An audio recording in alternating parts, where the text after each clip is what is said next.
15 जून उलटूनही पाऊस आलाच नाही. त्यामुळे खरीपाच्या पेरण्या खोळंबल्यात.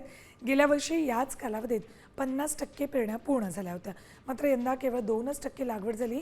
शेतकऱ्यांनी बियाणं आणि खतांची खरेदी करून तयारी केली असली तरी आभाळ कोरडं आहे. त्यामुळे खरीपात धोका होण्याची शक्यता, तशी भीती व्यक्त होती. जालन्यातल्या शेतकऱ्यांशी याचबाबत संवाद साधला आमचे प्रतिनिधी अक्षय शिंदे यांनी. अर्धा जून उलटून गेलाय, मात्र जालना जिल्ह्यातील शेतकऱ्यांना पावसाची प्रतीक्षा कायम आहे. जालना जिल्ह्यात मान्सून पूर्व किंवा मान्सून पाऊस जो आहे तो पडलेला नाही, त्यामुळं बळीराजा जो आहे तो आता चिंतेत सापलेला आपल्याला पाहायला मिळतोय.